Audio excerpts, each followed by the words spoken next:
கடகராசி நண்பர்களே, உங்களுக்கு பாத்தீங்கன்னா இது ஒரு யோக காலம்.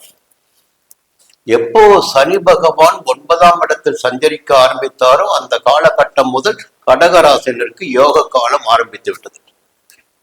இத கர்மகாரன் சனி பகவான். அவர் உங்களுடைய புண்ணிய பலன்களுக்கு ஏற்ப பலன்களை அளிப்பவர். அவர் 9ஆம் இடத்தில் சஞ்சரிக்கின்ற காலகட்டத்தில் தான் மிகப்பெரிய யோக பலன்கள் இந்த ஜாதகருக்கு வழங்குவார், எல்லா ஜாதகருக்குமே. அப்ப இந்த காலம் என்பது சனி பகவானால் யோகம் பெறக்கூடிய காலம் கடகராசினருக்கு. அவர் 9ஆம் இடத்தில் சஞ்சரிப்பதும் யோகம். அவருடைய பார்வைகள் உங்கள் ராசிக்கு 3ஆம் இடத்திற்கும் 6ஆம் இடத்திற்கும் 11ஆம் இடத்திற்கும் கிடைக்குது. அப்ப தைரியத்தோடு செயல்படக்கூடிய நிலை, ஆரோக்கியமாக செயல்படக்கூடிய நிலை, எடுத்த வேலைகளில் வெற்றி பெற்று புகழ் பெறக்கூடிய நிலை, கையில் சேமிப்பு உயரக்கூடிய நிலை, எல்லாவற்றையும் கர்மகாரகன் சனி பகவான் உங்களுக்கு செய்து கொடுப்பார், செய்து கொடுத்து கொண்டிருக்கிறார். அப்ப சனியுடைய சஞ்சாரம் சாதகமாக இருக்கின்ற நேரத்தில் திங்கட்கிழமை, செவ்வாய்க்கிழமை, புதன்கிழமை மதியம் வரையில் எந்த ஒரு வேலையாக இருந்தாலும் சரி, அந்த வேலையில் உங்களால் வெற்றி பெற முடியும். வழக்கு விவகாரமா அதில் உங்களால் வெற்றி பெற முடியும். பிரச்சனைகளா அதை உங்களால் எதிர்கொண்டு வெற்றி பெற முடியும்.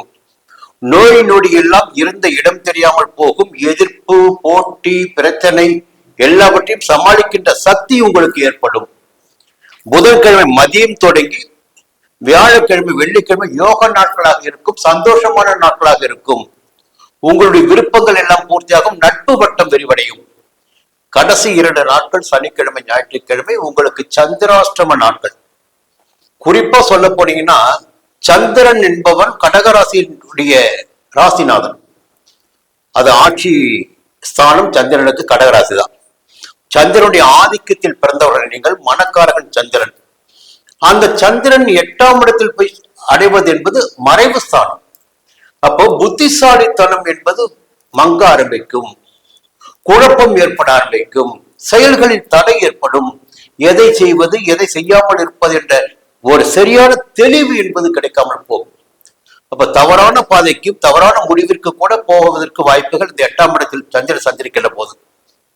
அதுதான் சொல்லுவாங்க, சந்திராஷ்டம அன்றைக்கு கொஞ்சம் ஜாக்கிரதையா இருங்க, உடன் இருப்பவர்களிடம் ஜாக்கிரதையா பேசுங்க, பழகுங்க, எங்க இருந்தாலும் கவனமா வேலையை பாருங்க, வேற சிந்தனைகளுக்கு இடம் கொடுக்க வேண்டாம் சொல்லுவாங்க.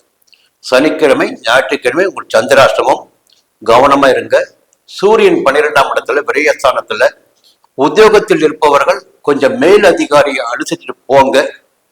அரசியல்வாதிகளும் கொஞ்சம் கவனமாக செயல்பட வேண்டிய நேரம் இது. இந்த நேரத்தில் என்னதான் பிரச்சனை வந்தாலும் சமாளித்துக் கொள்ளக்கூடிய அளவிற்கு உங்களுக்கு ஜீவனாதிபதியான செவ்வாய் 11ஆம் இடமான லாபஸ்தானத்தில் சஞ்சரிக்கிறார். அப்போ வருமானம் என்பது இந்த நேரத்தில் உங்களுக்கு வந்து கொண்டிருக்கும். விவசாயமாக இருந்தால் விவசாயத்தில் கூடுதலாக வருமானம் வரும். ஒரு வீடு கட்டுகின்ற தொழில், உணவகம் நடத்தி வருபவர்கள், பெட்ரோலிய நிறுவனம் நடத்தி வருபவர்கள், செவ்வாய் சம்பந்தப்பட்ட தொழில் செய்து வருபவர்களுக்கு இந்த வாரம் மிக யோகமாக இருக்கும். கையில பணம் பொருள ஆரம்பிக்கும், குடும்பத்தில் மகிழ்ச்சி இருக்கும், நிம்மதி இருக்கும். பொதுவாக இந்த வாரம் கடகராசினருக்கு மிக மிக யோகமான வாரம். மீண்டும் அடுத்த வாரம் சந்திப்போம்.